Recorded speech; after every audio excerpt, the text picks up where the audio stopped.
학부모로서 우리 아이의 학교 생활을 엿볼 수 있는 행사인 오픈하우스. 미국에서 학창 생활을 보내지 않은 저희 입장에선 아이의 일상생활을 가늠하기 어려운데요. 오늘은 우리 아이의 중학교 오픈하우스 참석 경험을 이야기해 보려고 해요.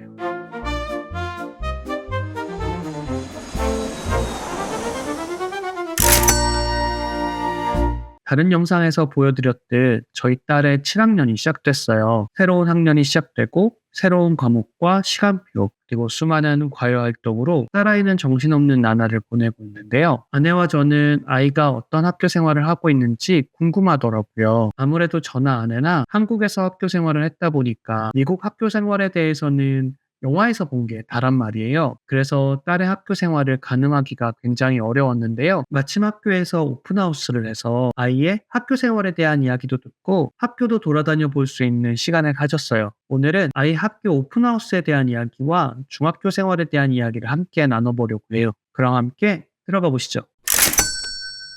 오픈하우스는 통상 학기가 시작하고 나서 한 달 이내에 열려요. 보통 저녁 6시부터 8시 사이에 진행이 되죠. 행사 구성은 때마다 다른데 이번에는 약 15분씩 쪼개서 아이의 하루 시간표를 따라가는 방식으로 진행이 됐어요. 아이의 시간표에 따라 교실을 옮겨가며 담당 선생님의 설명을 듣는 방식으로 말이죠. 아이의 학교 생활을 잠깐이나마 경험할 수 있는 방식이어서 매우 좋았어요. 교과 과목 선생님의 설명도 듣고 또 아이 담임 선생님을 통해 아이의 학교 생활에 대해 들을 수 있어서 좋았어요. 불과 한 달이었지만 기존 선생님들과는 또 다른 평가를 듣기도 했는데요. 아이가 매우 창의적이고 예의 바르다고 하더라고요. 기분이 좋았죠.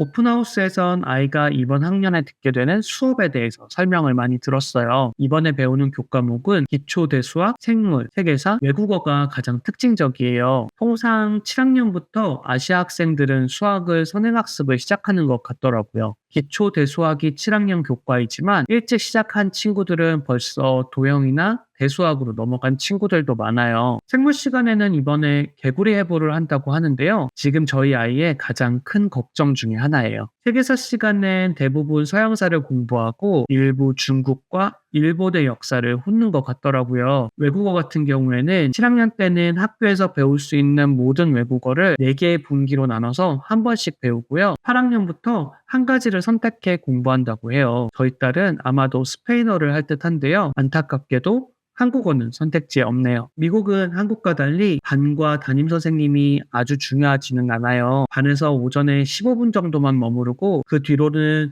교과 담당 교실에 가서 수업을 듣죠. 아이를 따라 교실을 옮겨 다니는데 정신이 하나도 없더라고요. 그래서 영화를 보면 학교 복도가 그리 정신이 없었나 하는 생각을 하게 됐어요.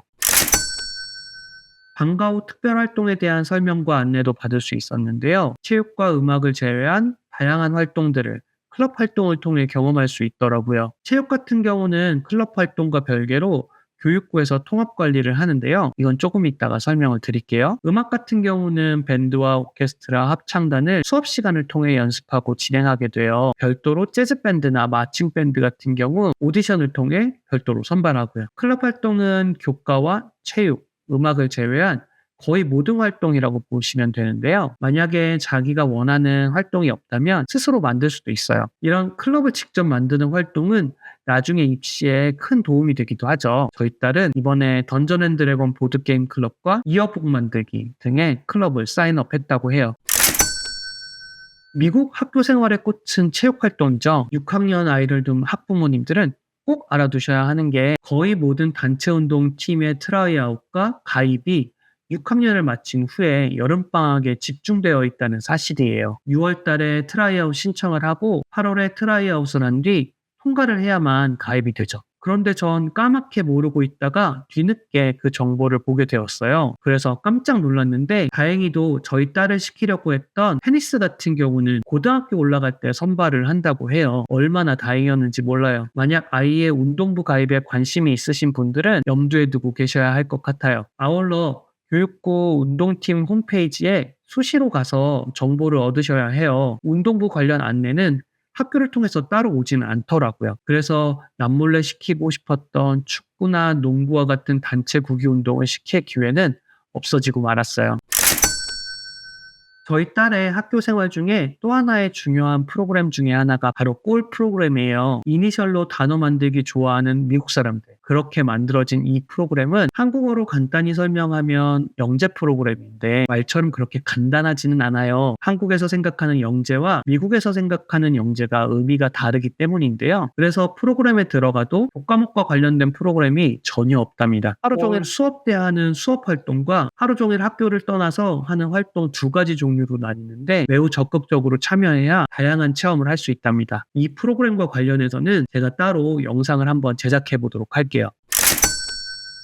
이 교육 시스템이 많이 다른 한국과 미국, 그렇기 때문에 오픈하우스에서 설명을 들어도 아이의 학교 생활을 이해하기 쉽지는 않았어요. 잘 적응해서 적극적으로 생활하고 있는 딸이 정말 대견하더라고요. 미국의 중학교 생활에 대해 궁금하신 분들이 있으시면 언제든지 답글로 질문 주시면 성심성의껏 답변 드릴게요. 오늘은 여기까지고요.